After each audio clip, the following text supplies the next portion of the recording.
Assalamualaikum warahmatullahi wabarakatuh. Perkenalkan, nama saya Dwi Mutiara Dimarzain. Di sini saya akan menjelaskan mengenai tugas pertemuan 13 simulasi sistem yang berjudul Analisa Output Simulasi. Analisis statistik output simulasi. Dalam simulasi, variabel random digunakan sebagai input sehingga mengakibatkan pengukuran output simulasi juga akan bersifat random.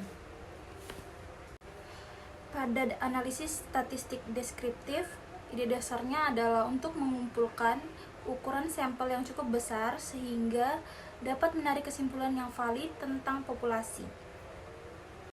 Selanjutnya adalah analisis statistik output simulasi. Konsep statistik yang sama dilakukan pada saat melakukan percobaan pada model simulasi sistem. Konsep-konsep pada analisis statistik output simulasi adalah sebagai berikut. Yang pertama, sampel dihasilkan dengan menjalankan percobaan. Yang kedua, ukuran populasi sangat besar atau tak terbatas. Yang ketiga, sampel percobaan atau replikasi bersifat independen.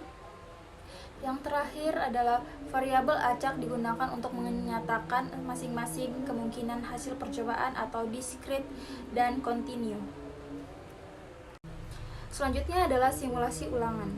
Yang pertama, satu kali menjalankan run, simulasi berbanding dengan satu replikasi percobaan. Kedua, hasil replikasi berupa sampel tunggal. Ketiga, untuk mendapatkan ukuran sampel atau N, diperlukan menjalankan N replikasi yang independen.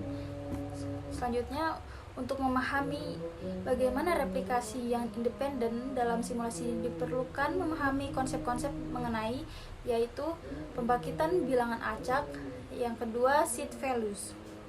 Selanjutnya adalah random number generation atau RNG. RNG merupakan jantung dari simulasi stokastik.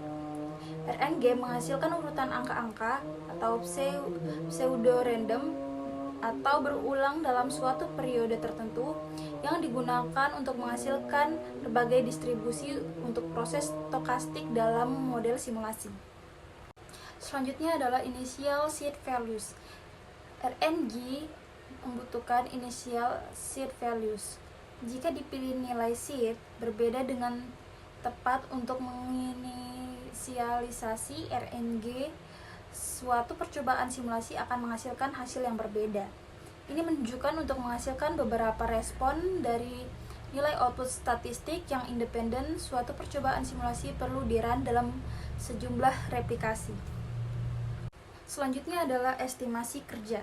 Dengan asumsi ini, metode statistik dapat diterapkan untuk mengestimasi respon-respon output model. Ada dua jenis estimasi, yang pertama point estimates dan yang kedua interval estimates. Point estimates adalah perkiraan single value dari parameter of interest. Sedangkan interval estimates memberikan informasi tentang seberapa jauh point estimates atau mean dan STD sample dari mean atau rata-rata sebenarnya using confidence interval estimation. Selanjutnya adalah interval estimates, memberikan informasi tentang seberapa jauh point estimates atau mean dan STD sample dari mean rata-rata sebenarnya using confidence interval estimation. Interval estimates. Interval estimates adalah suatu range tertentu yang diyakini bahwa nilai rata-rata mean yang sebenarnya berada interval selalu simetri dan memiliki titik tengah berupa X dan jarak yang titik akhir interval dari X disebut half width atau HW. Lebar interval menunjukkan keakuratan titik estimasi. Lebar interval kepercayaan dipengaruhi oleh variabilitas output dari sistem dan jumlah pengamatan atau ukuran sampel. Selanjutnya adalah number of replication atau sample size. Untuk mengetahui ukuran sampel atau jumlah replikasi yang diperlukan dalam membuat interval keyakinan terhadap nilai kesalahan mutlak antara point estimate dari mean dengan nilai mean sebenarnya yang tidak diketahui. Selanjutnya, terminating and non-terminating simulation.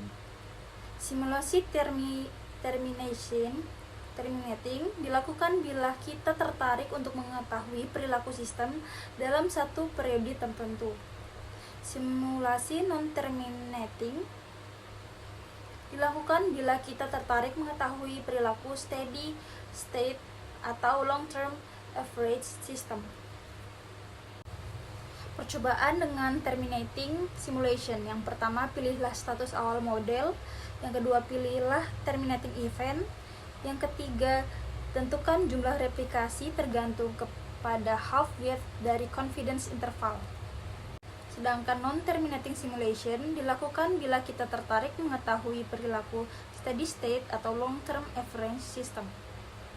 Contoh, assembly line yang terus-menerus beroperasi, sistem telepon atau telekomunikasi, dan ruang gawat darurat rumah sakit. Percobaan dengan non-terminating simulation. Yang pertama, tentukan periode warm up. Yang kedua, perhatikan observasi sampel seperti observasi independen melalui replikasi, observasi independen melalui batch rata-rata. Yang ketiga adalah tentukan run length. Selanjutnya, menentukan periode warm up. Dalam simulasi kondisi steady state, perlu memperhatikan perilaku model pada kondisi steady state. Model diperlukan beberapa waktu sebelum mencapai kondisi steady state.